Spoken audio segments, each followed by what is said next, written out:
have a question about perceiving the perceiver. Okay. How? How? Yes, how.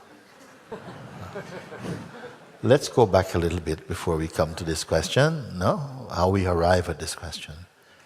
You come to a place where you see that even your life, as you believe it to be, is as you conceive it to be. Everything you have said, yes, this is, you agreed with something or you believe in something, and these all came in. Something pressed save, and this collection of impressions, together you are calling your life. Everything that the senses bring in all this information, and they are perceived. If they're not perceived, they don't register at all that they even appeared. So something is perceiving them in you. Whatever the senses and the mind bring, it is perceived. Some things are not accepted, some things don't register, some do. Okay? So we come to the sense that there is some core that perceive, which is the heart of the perceiving. So the functioning of perception is going on, and there's awareness of this functioning of perception. Is true or not? Yes. Yeah. So the act of perceiving, the things perceived, and also the perceiver, they are like one total functioning.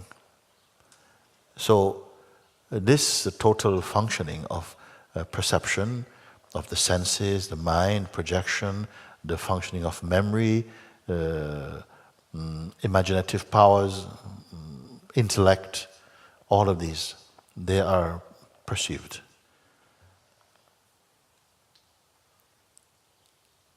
The sense of the perceiver, occupying the role of the sense I perceive all of these. That intimate connection between the perceived and the perceiver, all that itself is perceived. You have agreed, yes, it is true. They are perceived. That which perceives, a personal perceiver, a qualitative perceiver, and its interests, that which perceive them, can that be perceived? This was my question. Meaning, all that you perceive adds some quality that is discernible. Whether it is red and heavy or tall and slim or dark or whatever, they have some qualities and you say, yes, I can perceive them. That's the way in which the mind is acting as really the interpreter, the measure of variety and projections, all of this function. But all of this is perceived to be happening. And the one who appears to perceive them, that one also is perceived somehow. Not as necessarily a particular entity. Maybe it takes the shape of a body and the sense of an identity in there, perceiving, but that is also perceived. That which perceives them, can that itself be perceived? Meaning this perceiving, which is without any bias, it doesn't want anything, without even the intention, everything is perceived. It is aware of the functioning of perception. Is this a perceiving place? Is it tangible? Can it be seen? Can it be photographed? Does it have form or shape or size? No. No. And who says no? Who perceives it to know? Let's slow down a little bit. The answer came spontaneously. No, it is without size, without shape, without form, without design, without color, without quality maybe. What knows this?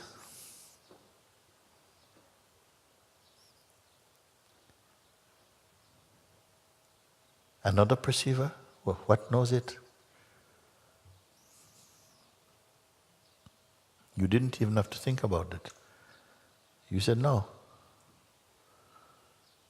The answer that's there seems like awareness, but it doesn't bring. How do you perceive the perceiver in knowing that? I'm getting ahead of myself, sorry. The awareness, I guess, is the answer that seems to be to your question. But if you say awareness knows it, I am rejecting this answer because it is of the form of a concept. Awareness at the moment is just a word, awareness. And it's just a word you threw out to see if I'll leave you alone. Yeah? So awareness knows it. So, yeah, awareness is, but what is saying awareness? It's awareness. Even if you said and believe that, does it satisfy you? No, that's why I'm up here. Yes, you see. And you are what? Let's slow down. I'm not in a hurry. I prefer something truthful than something fast. You are what? Who would recognize such an answer brings no satisfaction.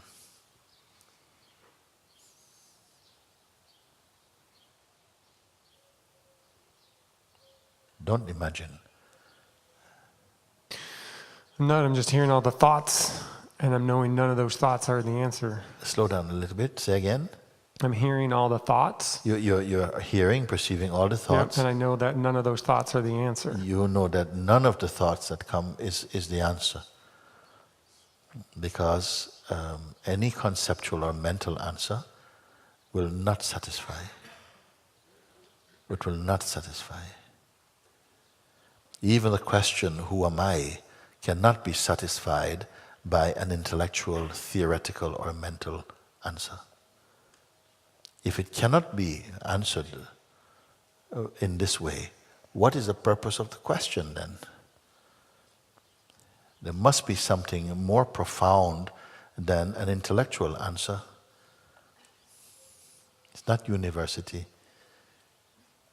It has to be, the answer to this question must come in the form of an experience or some insight, some revelation. It has to be something more than just something conceptual.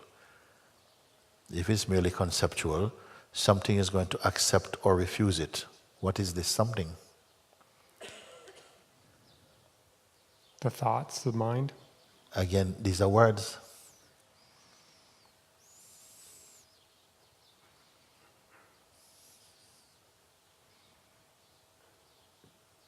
The question is being put. You didn't put the question about football or anything. You're asking the most important question perhaps in the human kingdom. Because something is ready to receive or to understand, to go beyond the surface consciousness, to really experience the answer.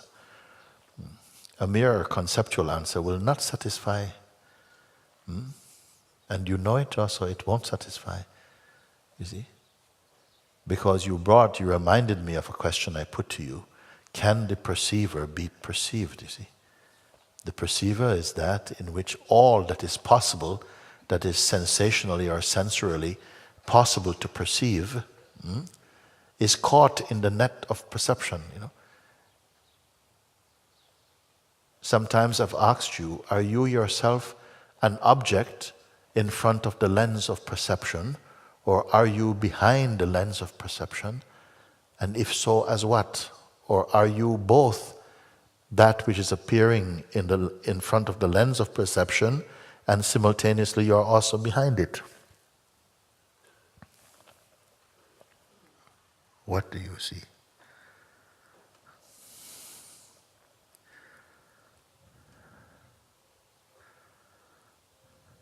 All that you mention of the senses and the mind and time and space and names and forms, they are objects effectively appearing in front of the lens of perception.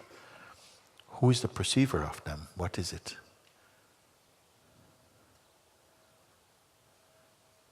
the answer must be closer than intimacy. If there's an answer. If there's an answer, who will receive the answer? I want to meet the one who received the answer.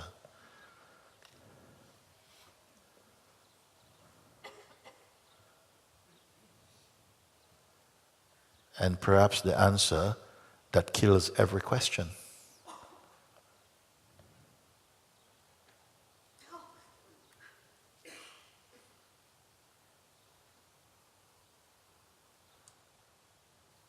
Who is it who wants to know this thing?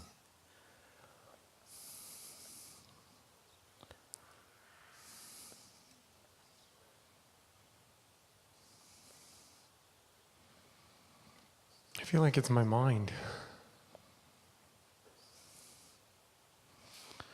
My mind, my and mind, mind then is put in the form of something possessed. Yeah, like my person mind wants to know that answer, like Yes. who. My imply I and something that I have. It's my mind. Yes, but who are you?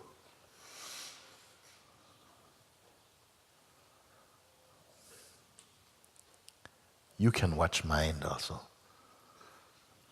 You speak about mind. My mind was confused. Who are you to know that? From where are you looking to see mind, confused mind? Don't ask the mind for the answer to this.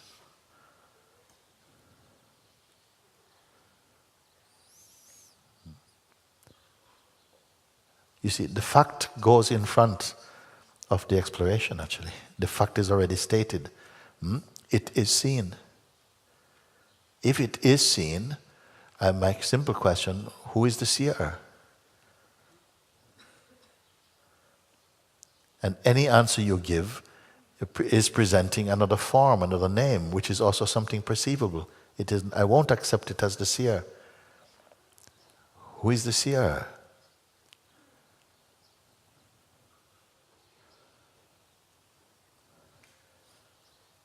How will it be introduced? As a concept or something else? Who are you who is asking?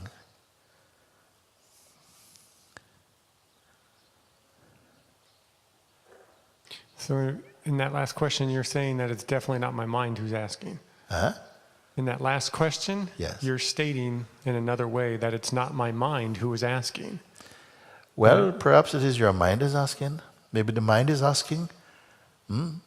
So if the mind is asking and you say, okay, listen mind, you go over there, okay? Because this is not about you. You want to know these things. Then apart from the mind, who are you then? The mind wants to know something. Huh? And you?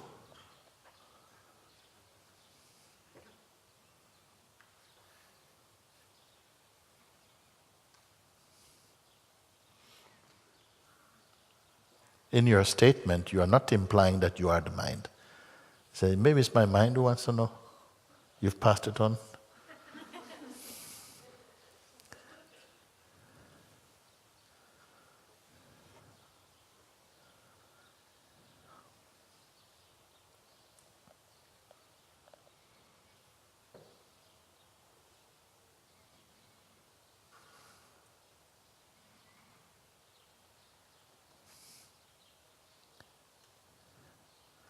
Actually, you are the answer.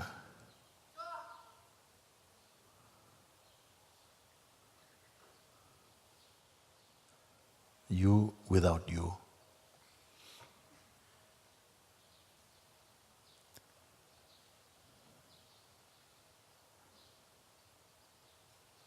Not the constructed self, which itself is phenomenal, but the pure consciousness,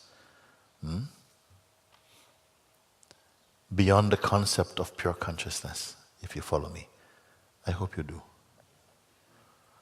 Not the words, not the concepts, saying concept, beyond the concept of concepts. I'm sorry about the words at the moment, I have to use them like that.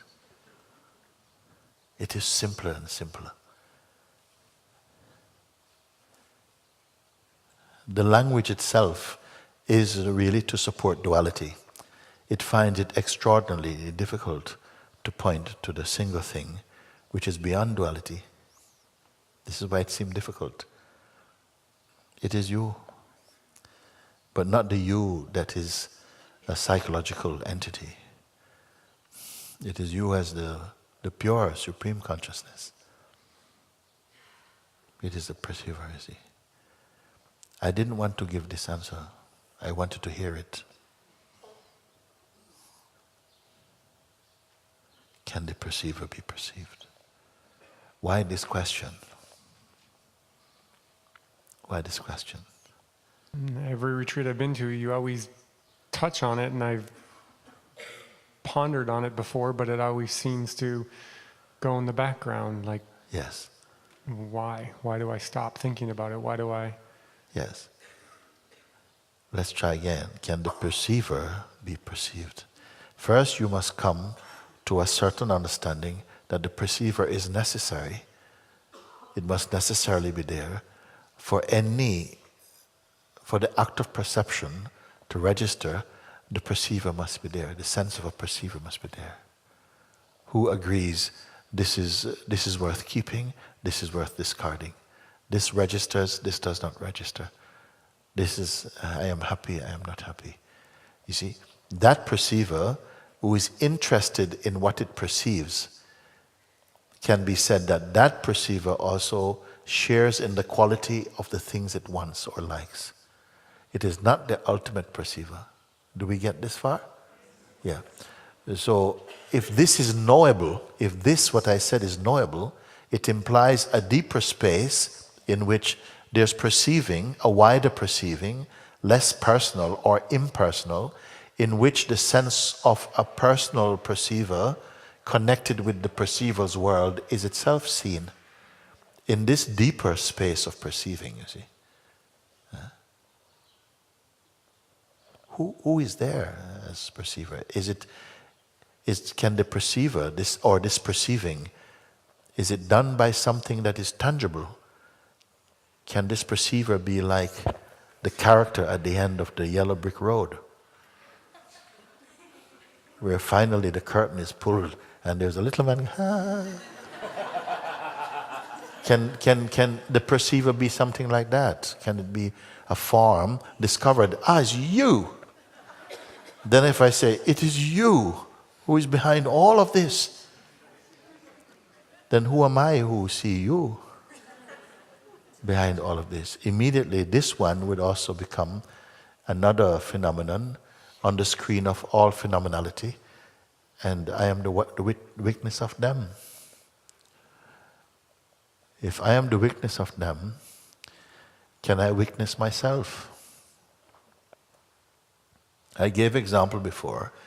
Imagine a knife that is so sharp that it can cut so many things, but it cannot cut itself because it is one whole, or a scale that can weigh so many objects, but it cannot weigh itself because it is one. Or the eyes that can see so many things, but they cannot see themselves. It's the same. You are perceiving all,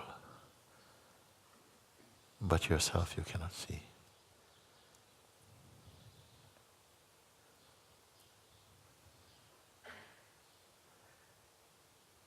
Saint Francis of Assisi, he says what? What you are looking for is already the place you are looking from.